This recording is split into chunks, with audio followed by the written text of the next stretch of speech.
ఈరోజు కార్పొరేటర్స్ అందరం రాంగోపాల్పేట్ పోలీస్ స్టేషన్లో చరిత్రలో కూడా లేదు ఇలా. ఆ విధంగా పార్టీలో మేము మహిళలము, బీఆర్ఎస్ పార్టీలో ఏ మహిళకి ఈ విధంగా జరగలేదు. మా పార్టీ మా అండ ఉన్న రోజులు మాకు ఉండింది. కానీ ఇంత దారుణంగా రేవంత్ రెడ్డి ఒక మహిళలను కూడా చూడకుండా అంత ఇన్స్ట్రక్షన్స్ ఇచ్చి విధంగా చేయడం అనేది అది ఆయనకే, ఆ విద్యకి ఆయనకే వదిలేస్తూ ఉన్నాను. ఇంకో విషయం కూడా చెప్పాలి. మన GHMC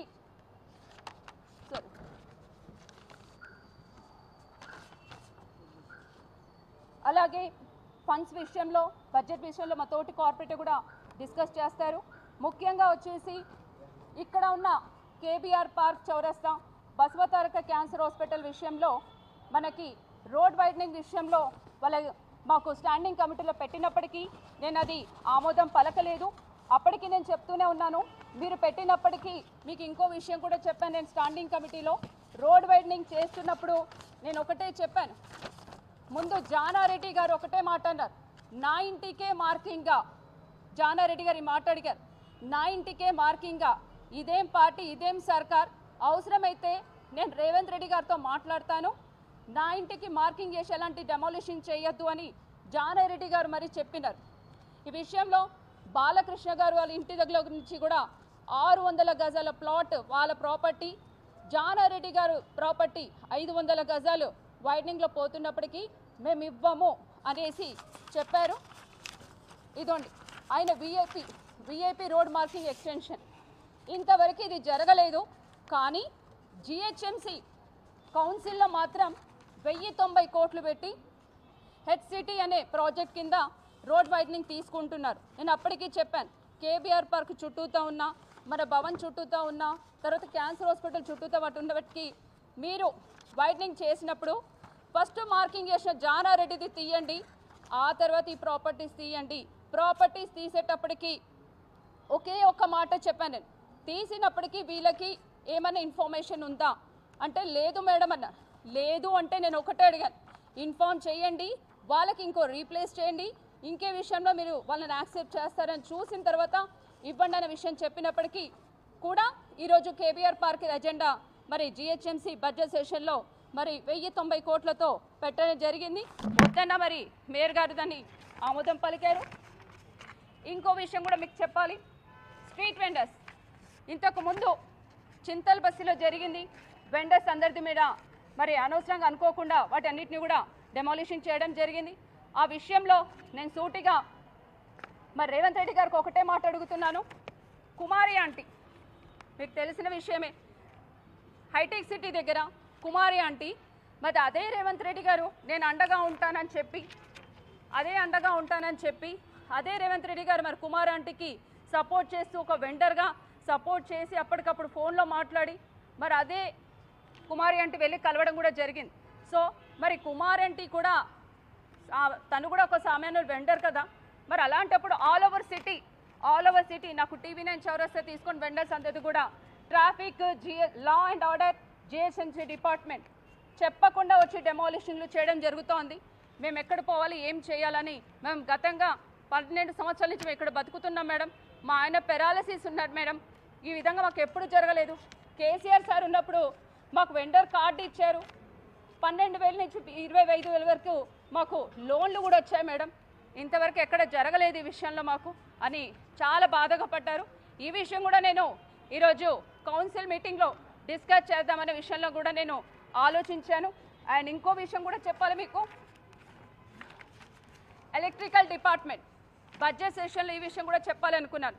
GHMC electrical department WSL company వాళ్ళు ఫండ్ జిహెచ్ఎంసీకి ఇచ్చినప్పటికీ వాళ్ళు కూడా మరి ఆ డబ్బులు మరి స్టాఫ్కి మెయింటెనెన్స్ కంప్లైంట్స్ అలాగ ఉండడం వల్ల మాకు జీతాలు రావట్లేదు, మాకు జీతాలు ఇవ్వండి అనేసి వాళ్ళందరూ కూడా బైఠాయించడం జరిగింది. ఈ విధంగా మాకు న్యాయం చేయండి అని కొంతమంది నాకు పంపించినవి ఇవన్నీ బీఆర్ఎస్ పార్టీ నుంచి ఏదో ఒక పోరాటం చేస్తే మాకు జీతాలను వస్తాయి మేడం అని వాళ్ళు నాకు పంపించిన వార్తలు. అలాగే మీకు ఇంకో విషయం చెప్పాలి,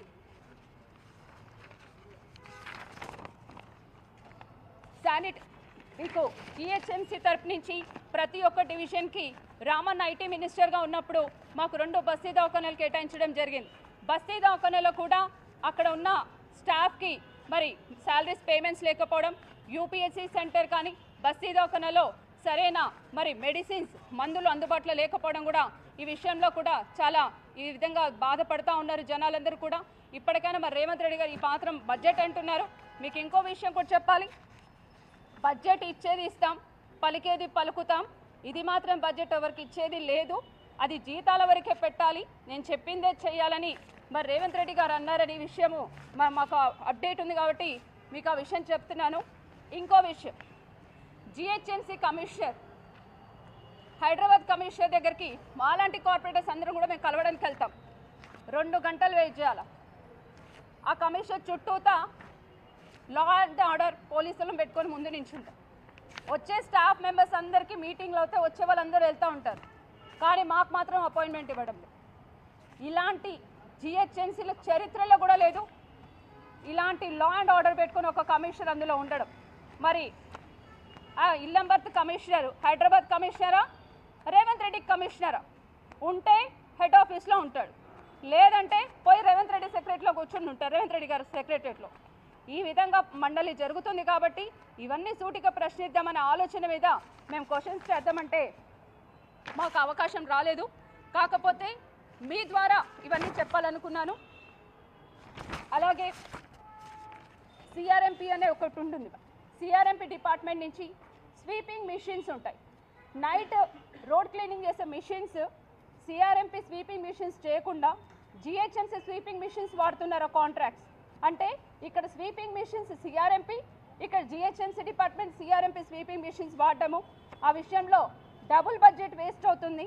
ఈ విషయంలో జీపీఎస్ మిషన్ పెట్టుకొని ట్రాక్ అంతా చేసి అటెండ్ చేసేమని ఈ విధంగా బడ్జెట్ అంతా కూడా మరి ఎటు అవకతవకలు అవుతున్నాయో తెలీదు.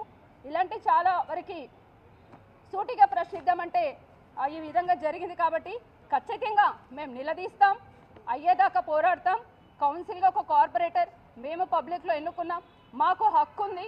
ఈరోజు మాకు ఇన్విటేషన్ అంటే ఇలాంటి బుక్స్ వచ్చాయి కాబట్టి మేము వెళ్ళాం. కానీ తోటి మహిళ అయిన మేయర్ తోటి మహిళలకు గౌరవించలేదు. సమయం సందర్భం అతి త్వరలోనే ఉంది. మేయర్ విజయలక్ష్మి గారికి చెప్తా ఉన్నాను. మీకు ఇంకో విషయం చెప్పాలా, జిహెచ్ఎంసీ అవకతవకలు తప్పులు అంటారు. ఇక్కడ సిఎన్ రెడ్డి అనే అతను యాక్చువల్లీ ఇతను ఇప్పుడు కాంగ్రెస్లోకి వెళ్ళారు, కానీ CN Reddy is from BRS అని రాసింది. ఇప్పటికీ కూడా మాకు ప్రతి 3 నెలలకు ఒక్కసారి కౌన్సిల్ మీటింగ్ జరుగుతున్నది. లాస్ట్ టైం కూడా CN Reddy BRS party, but right now CN Reddy is in Congress party. ఇది జిహెచ్ఎంసీ డిపార్ట్మెంట్ చేస్తున్న పనులు. సో ఇవన్నీ కూడా మరి మీ అవకాశం కల్పించినందుకు వారికి కూడా ధన్యవాదాలు తెలియజేస్తున్నాను. రామన్న కూడా ధన్యవాదాలు చేస్తున్నాను. Thank you.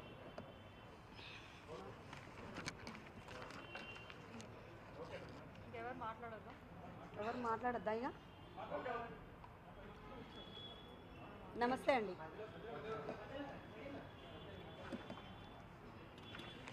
నమస్తే అండి. ఈరోజు మా స్వీట్ వెల్డర్స్ ఏదైతే ఉన్నదో ఇవి జిరాక్స్ తీసుకొని వెళ్ళినాం. కేవలం లోపలికి వెళ్తుంటే కూడా ఇవి చింపేసి తీసుకెళ్తుంటే మేము ఇది చాలా దారుణము. మేము మా సమస్యలు చెప్పుకోనికి వచ్చినాము, ఇక్కడ కత్తులు కటార్లు తీసుకురానికి రాలేదు. మేము ఎందుకు మమ్మల్ని ఇట్లా చేస్తున్నారు అని మళ్ళీ కారులో ఇంకోటి తీసుకొని వెళ్ళినాను. మేము కేవలం ఆడ గొడవ అయింది. గొడవ దేనికి అయింది? క్వశ్చన్స్ మేము కావాలి, మీరు బడ్జెట్ ఎట్లా పెడతారో ఫస్ట్ క్వశ్చన్స్ పెట్టండి అన్నందుకు మా కార్పొరేటర్లని 4గురిని తీసుకుపోయినందుకు వాళ్ళు పైకి తీసుకొని వచ్చే వరకు మేము సమావేశం స్టార్ట్ చేయొద్దని చెప్పినాం. కానీ మేము ఇంకేం చేయలేదు. దాని మీద కేవలం కార్పొరేటర్ల నా మీదే కక్ష కట్టి సునీత షెటప్ అంటూ ఒక మహిళ దళిత కార్పొరేటర్గా నన్ను టార్గెట్ చేసి మరీ ఈరోజు నీవు అని ఏకవచనం పెట్టి పిలిచింది. కాబట్టి ఆ మేయర్ గారు కూడా ఈరోజు బీఆర్ఎస్ కార్పొరేటర్ నుంచే గెలిచి వాళ్ళ సీనియర్ లీడర్ వాళ్ళ డాడీ తరఫు నుంచి మేయర్ ఇచ్చిర్రు. కాబట్టి ఈరోజు మేయర్ ఇచ్చింది మా బీఆర్ఎస్ పార్టీలోనే, కానీ ఆమె పనులు చేసేది ఉసురువెళ్ళి ఎట్లా మారుతుందో రంగులు అట్లా మారినట్టు మారుతుంది. మేయర్ గారు మీరు మా పార్టీ నుంచి గెలిచి మేయర్ పదవి తీసుకున్నారు కాబట్టి మీకు అంత ఘనం మా మీద కక్ష ఉంటే మీరు రిజైన్ చేసి మీరు ఆ కాంగ్రెస్ పార్టీలో గెలిచి మీ సత్తా ఏంతో చూపియండి. ఈరోజు స్ట్రీట్ వెండర్స్కి మనమే సర్టిఫికెట్స్ ఇచ్చినాము, మనమే వాళ్ళకి లోన్స్ ఇచ్చినాము, మనమే వాళ్ళని తీసేస్తున్నాము, వాళ్ళకు మనమే ఐడి కార్డ్స్ కూడా ఇచ్చినాము. ఇది ఎక్కడ దౌర్జన్యం? ఇది అర్థమైతే జిహెచ్ఎంసీ వాళ్ళు ఇంత దౌర్జన్యంగా అంటే కుమారంటే కుక్కామెకే ఉన్నదా? వేరే వాళ్ళకి ఎవరికి లేదా? హ్యాండిక్రాఫ్ట్ వాళ్ళు ఉన్నారు, వీళ్ళు రోడ్డు మీద అమ్ముకొని ఒక 2 గంటలు అమ్ముకొని పోయేటోళ్ళకు కూడా ఇంత దౌర్జన్యంగా చేస్తున్నారు. కేవలం ఈరోజు మహాకూటమి చేస్తున్నది బీజేపీ వాళ్ళు, కాంగ్రెస్ వాళ్ళు. ఎందుకంటే ఈరోజు సికింద్రాబాద్లో 60% రైల్వే ఉంది. రైల్వేలో మన కిషన్ రెడ్డి అన్న ఏం చేస్తుండో తెలియదు, కానీ సెంట్రల్ మినిస్టర్ అయి ఉండి ఈరోజు రైల్వేల ప్లేసెస్ మొత్తం లీజుకి ఇస్తున్నారు. 100 సంవత్సరాలకి ఇస్తున్నారు. 100 సంవత్సరాలు ఎవరు బతుకుంటారు? అదేదో ప్లేస్ ఏదో డబుల్ బెడ్రూమ్లకి ఇవ్వమని చెప్పండి. ఆ 100 సంవత్సరాలు తీసుకొని ఈరోజు చర్చిలు కానీ మన మసీదులు కానీ టెంపుల్స్ కానీ కూల్చివేతలు చేస్తున్నారు నోటీసులు ఇచ్చేసి. ఏ మాత్రం ఇది న్యాయం కాదు. మన బీజేపీ నాయకులకు చెప్పేది నేను ఒకటే, మా కుమ్మకాయ కూర్చున్నారు. ఈరోజు జిహెచ్ఎంసీ చరిత్రలోనే ఇది చీకటి రోజుగా మేము భావిస్తున్నాము. ఎందుకంటే కని విని ఎరుగని రీతిలో 10 సంవత్సరాలుగా ఎప్పుడు జరగని విధంగా ఈరోజు మేయర్ గద్వాల్ విజయలక్ష్మి గారు ప్రవర్తించడం జరిగింది. బీఆర్ఎస్ కార్పొరేటర్, బీఆర్ఎస్ కండువ మీద గెలిచి, ఈ పార్టీ గుర్తు మీద గెలిచి ఈరోజు ఆవిడ మేయర్ మా సంఖ్యతో, మేజర్ సంఖ్య మా బీఆర్ఎస్ పార్టీ కార్పొరేటర్స్ది అలాగే మా ఎక్స్ అఫీషియో మెంబర్స్ది ఉంది. మా సంఖ్యతో గెలిచి ఈరోజు ఆవిడ మేయర్ పదవిలో కూర్చుంది. అది ఎందుకు? కేవలం మేము బడ్జెట్ని కాదు, బడ్జెట్ తర్వాత మాట్లాడదాం, ప్రజా సమస్యల మీద ముందు మాట్లాడదాం. క్వశ్చనర్ స్టార్ట్ చేయండి మేడం, మేము క్వశ్చనర్ తర్వాత బడ్జెట్ గురించి మాట్లాడదాం. ఎందుకంటే బడ్జెట్లో చాలా అవకతవకలు ఉన్నాయి. గత సంవత్సరం పాలనలో, కాంగ్రెస్ పాలనలో ₹1 బడ్జెట్ కూడా ఏ వార్డుకి కూడా నిధుల్ని శాంక్షన్ చేయలేదు. ప్రతి ఒక్క రిప్రజెంటేషన్ ఏదైతే మేము మా వార్డుల తరఫు నుంచి కార్పొరేటర్స్, గౌరవ కార్పొరేటర్స్, జోనల్ కమిషనర్ కానీ, కమిషనర్స్, డెప్యూటీ కమిషనర్ కానీ, కమిషనర్ గారికి ఇస్తున్నా కూడా అవి తిరిగి పంపిస్తూ ఉన్నారు ఫైల్స్ ఈరోజు. కాబట్టి ఏ ₹1 నిధులను కూడా ఏ ఒక్క వార్డుకి కూడా మంజూరు చేయలేదు. కాబట్టి గత సంవత్సరంలో జరిగిన బడ్జెట్ ఏదైతే ఇచ్చారో అది ఎక్కడ పెట్టారు, ఎవరికి ఇచ్చారు, అసలు ఆ బడ్జెట్ని ఎలా ఉపయోగించారు, ఎలా వినియోగించారో వాటి డీటెయిల్స్ మాకు కావాలి. కాబట్టి దానికి చర్చకి చాలా టైం తీసుకుంటుంది. ముందు క్వశ్చనర్స్ స్టార్ట్ చేయండి. ఎందుకంటే ప్రజలు చాలా సమస్యలతో ఇబ్బంది పాలు అవుతున్నారు, సమస్యల్లో ఉన్నారు. ప్రతి ఒక్క దాంట్లో, ప్రతి ఒక్క డిపార్ట్మెంట్లో సమస్యలు ఉన్నాయి. కేవలం స్ట్రీట్ లైట్స్ మీరు ఈరోజు చూసుకుంటే షేర్లింగంపల్లి జోన్లోనే, కేవలం షేర్లింగంపల్లి జోన్లోనే 20,000 లైట్లు పనిచేయట్లేదు ఈరోజు. స్ట్రీట్ లైట్స్ నుంచి చూసుకుంటే మస్కిటో ఫాగింగ్ కావచ్చు, చిన్న శానిటేషన్ వర్క్స్ కావచ్చు. ఈరోజు ఎక్కడ పడితే అక్కడ చెత్తా చెదారు పేరుకుపోతున్నాయి. డస్ట్బిన్ ఫ్రీ సిటీ అని మనం తీసుకొచ్చాము. బీఆర్ఎస్ పార్టీ ఎప్పుడైతే మనం అధికారంలోకి వచ్చామో, తెలంగాణ రాష్ట్ర ప్రభుత్వం ఏర్పడ్డాక మనం డస్ట్బిన్ ఫ్రీ సిటీ అని చెప్పి మనం డస్ట్బిన్స్ అన్ని తీసేసి వేరే ఒక సంస్థ తీసుకొచ్చి దానికి ఒక థర్డ్ పార్టీ ఆర్గనైజేషన్ చేసి మనం ఇప్పటి వరకు సిటీని నీట్గా ఉంచుకోవడం జరిగింది. కానీ ఇప్పుడు అదే ప్లేస్లో మళ్ళీ చెత్తా చెదారు చేరిపోతున్నాయి. స్వచ్ఛ ఆటోస్ ఇంటింటికి వెళ్ళట్లేదు. ఒక్క శానిటేషన్ వర్కర్ కూడా సరిగ్గా పనిచేయట్లేదు. ఎందుకంటే వీళ్ళందరినీ కూడా సర్వే అనే పేరుతో వాడుకుంటున్నారు. ప్రతి ఒక్క జిహెచ్ఎంసీ ఎంప్లాయీ ఏ డిపార్ట్మెంట్లో చూసుకున్న, శానిటేషన్ కావచ్చు, లేకపోతే ట్యాక్స్ డిపార్ట్మెంట్ కావచ్చు, డీసీ నుంచి చిన్న స్థాయి ఎంప్లాయీ వరకు కూడా ఈరోజు సర్వేస్ అనే పేరుతో వాళ్ళ డ్యూటీస్ని పక్కన పెట్టేసి వాళ్ళు పనులు చేస్తూ ఉన్నారు. ఏం సర్వే చేస్తున్నారు అని చెప్పి నేను ఈరోజు రేవంత్ రెడ్డి గారిని అడుగుతున్నారు. ఏం సర్వే చేస్తున్నారు మీరు? ప్రజాపాలన అన్న పేరుతో ప్రజాపాలన అప్లికేషన్స్ అని ప్రజల్ని లైన్లో నుంచోబెట్టారు. 6 గ్యారంటీలు అని చెప్పారు. 6 గ్యారంటీలు ఒక్క గ్యారంటీ కూడా అమల్లోకి తీసుకురాలేదు. ఈరోజు మహిళలకి ₹2,500 మహిళా భృతి ఇస్తా అన్నారు. ఏ మహిళకి ఇచ్చావు ఇప్పుడు వరకు? 200 యూనిట్లు ఫ్రీ కరెంట్ ఇస్తా అన్నావు. ఎవరికి ఇచ్చావు 200 యూనిట్ ఫ్రీ కరెంట్? పేరుకు మాత్రమే, ఒక ఊరికే నామకే వస్తే ఒక నెల రోజులు ఇచ్చావు, 2 నెలలు ఇచ్చావు. మా డివిజన్లకి రా, మా వార్డులకి రా, మా వార్డులకు వచ్చి చూడు ఎవరికి వచ్చిందో. ప్రతి ఒక్కళ్ళు కూడా అడుగుతున్నారు. మీరు ఇంకా కార్పొరేటర్లే కదా మేడం, మీరు మా సమస్యలు మీరు తీర్చాలి అంటున్నారు. మేము ఎలా తీర్చాలి? అధికారులు మాకు స్పందించకపోతే, అధికారులు మాకు స్పందించే విధంగా మీరు వారికి కనీసం అవకాశం కూడా ఇవ్వట్లేదు. ప్రతి ఒక్క అధికారికి ఎవరికి ఫోన్ చేసినా మేము సర్వే బిజీలో ఉన్నాం. ప్రజాపాలన అప్లికేషన్స్ అయిపోయినాయి. సగం రోడ్డు పాలన అయిపోయినాయి. ఆ ప్రజాపాలన అప్లికేషన్ సగం వరకు ఆన్లైన్ చేయలేదు. ఆన్లైన్ చేయకపోవడం వల్ల ఇప్పుడు రేషన్ కార్డ్ సర్వే చేస్తున్నారు. అందులో లిస్టు పేర్లు రాలేదని మళ్ళీ పరిగెత్తుకుంటూ ప్రజలు ఎమ్మెల్యే గారి ఆఫీసులకి, మా ఆఫీసులకి వస్తున్నారు. ప్రజలకి ఎలా సమాధానం చెప్పాలి? మేము అధికారులు మాకు స్పందించకపోతే, అధికారులు మాతో మాట్లాడకపోతే మేము ఎలా ప్రజలకి సమాధానం చెప్పాలని మీ ద్వారా నేను అధికారులను ప్రశ్నిస్తున్నా. అలాగే రేవంత్ రెడ్డి గారిని సూటిగా మేము అడగదలుచుకున్నాము. ఇన్ని సమస్యలు ఉండగా మీరు ఎలా బడ్జెట్ ఆమోదిస్తారు? అసలు రూపాయి బడ్జెట్ ఎవరికి ఇచ్చారు? ఏ వార్డులో ఇచ్చారు? దేనికి ఖర్చు పెట్టారు? అది కూడా మీరు క్లియర్ కట్గా మాకు ఏమీ రిపోర్ట్ ఇవ్వకుండా మీరు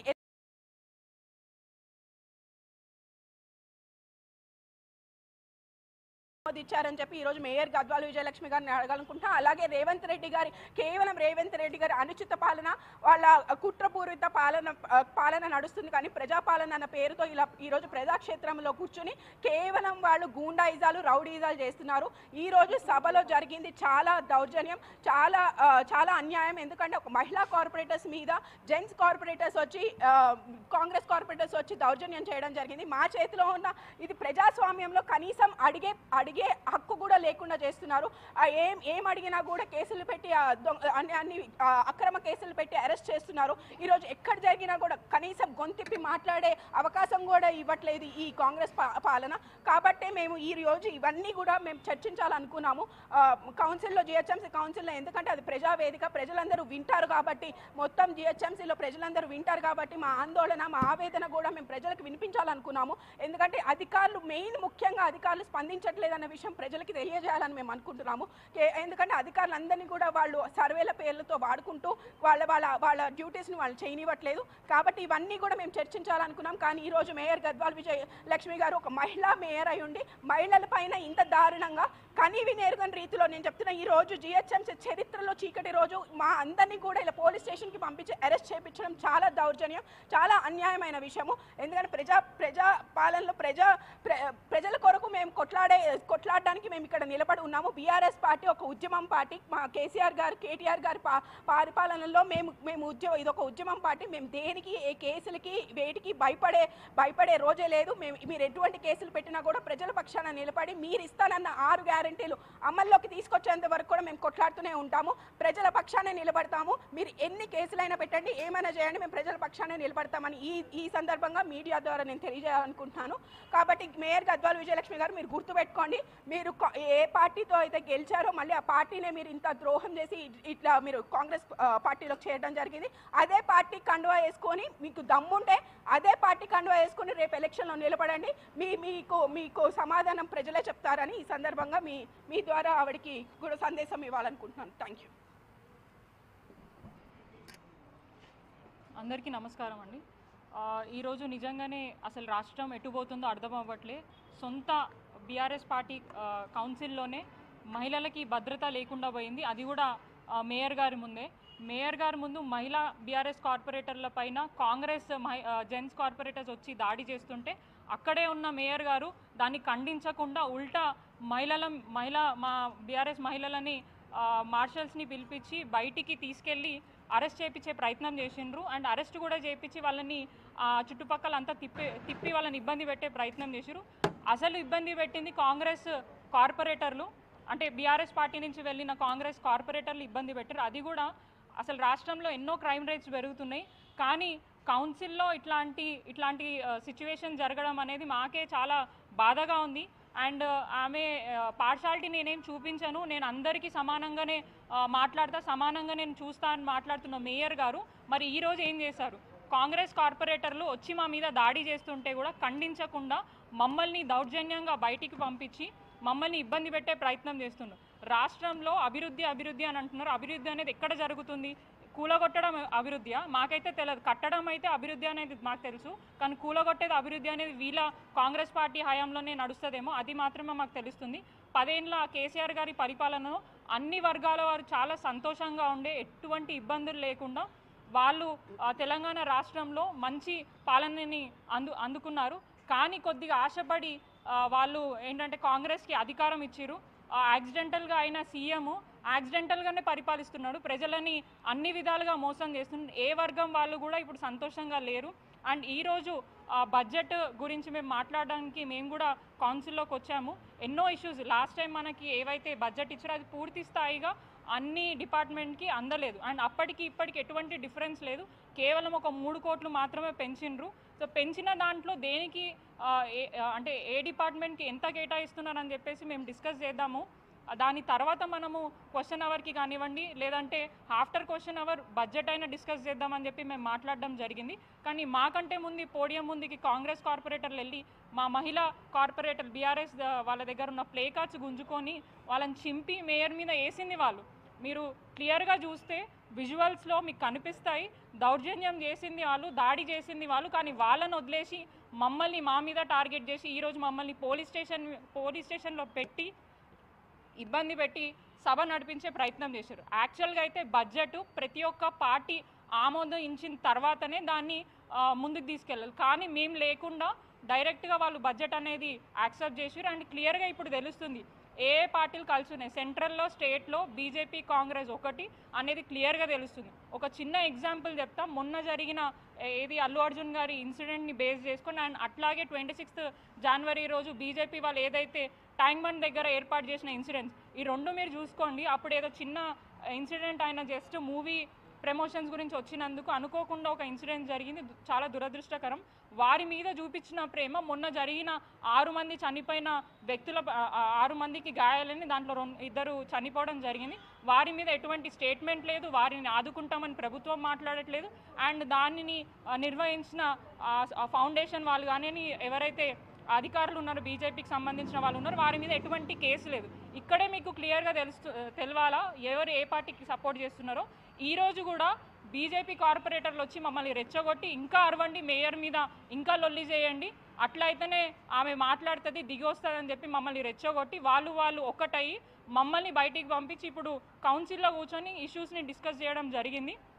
ఖచ్చితంగా రేపు మేము కమిషనర్ గారికి కంప్లైంట్ ఇవ్వడానికి పోతున్నాం. బడ్జెట్ మీద మేము లేకుండా ఎట్లా ఆమోదిస్తారో అట్లాగే మా మీద దాడి చేసిన కాంగ్రెస్ కార్పొరేటర్లు ఎవరైతే ఉన్నారో వారి మీద కూడా మేము ఖచ్చితంగా చర్యలు తీసుకుంటాం. నిజంగానే గుర్తుపెట్టుకోవాలి, కేవలం మేయర్ గారికి ఆ సీట్లో కూర్చునే అధికారమే లేదు. కేవలం వాళ్ళ ఫాదర్ మీద రెస్పెక్ట్ తోటి కేసీఆర్ గారు ఒక బీసీ మహిళ అని చెప్పేసి వారికి అవకాశం ఇచ్చింది. అండ్ వారు పార్టీ మారుతూ ఏం చెప్పారు, హైదరాబాద్ నగర అభివృద్ధి కోసం నేను పార్టీ మారుతున్నాను అన్నారు. మరి 1 ఇయర్ నుంచి ఏం అభివృద్ధి జరిగింది? కేవలం హైడ్రా పేరు మీద ఇల్లులు కూలగొడుతున్నారు, స్ట్రీట్ వెండర్స్ని దౌర్జన్యంగా బుల్డోజర్ చేసి జేసీపీలు పెట్టి వాళ్ళ పొట్ట కొట్టే ప్రయత్నం చేస్తున్నారు. సో ఇట్లాంటి వంచన పాలన చేస్తున్నారు, కానీ ప్రజాపాలన ఇదైతే కాదు. గత ప్రభుత్వాలు ఎన్నో వచ్చాయి కానీ ఎప్పుడు కూడా ఇట్లాంటి పరిపాలన చూడలేదు. తెలంగాణ ప్రజలకి క్లియర్గా అర్థమవుతుంది గాడిది పాలన ఏంటో, గుర్రం పాలన ప్రజలకు అర్థమైంది 1 ఇయర్ టర్మ్లో. డెఫినెట్గా రేపటి రోజున వాళ్ళకి తెలంగాణ ప్రజలు బుద్ధి చెప్తారు. ఏదైతే 6 గ్యారంటీలు అని చెప్పినారో కేవలం ఆ ఫామ్లు నింపుకుంటే వల్ల ఇంకులు అయిపోతున్నాయి, తిరిగి గ్యారంటీల కోసం చెప్పులు అరిగిపోతున్నారు తప్ప ఆ 420 హామీలు ఎక్కడ రావట్లే. ఈ రోజుకి 420 రోజులైంది. ఏదైతే 420 రేవంత్ రెడ్డి గారు 420 గ్యారంటీలను అమలు చేయక ముఖం చాటివేస్తూ డైవర్షన్ పాలిటిక్స్ చేస్తూ ప్రజలని వంచే ప్రయత్నం చేస్తున్నారు. రానున్న రోజుల్లో బీఆర్ఎస్ పార్టీ అధిష్టాన పిలుపు మేరకు డెఫినెట్గా ఎక్కడికక్కడ కాంగ్రెస్ పార్టీ నాయకులను అడ్డుకొని వాళ్ళని అంటే వాళ్ళు ఇచ్చే గ్యారెంటీలు చెప్పిన గ్యారెంటీలు ఇచ్చేదాకా కూడా మేము వాళ్ళ వెనుక పడే విధంగా కూడా మేము కృషి చేస్తామని తెలియజేస్తూ జై తెలంగాణ, జై కేసీఆర్. Thank you.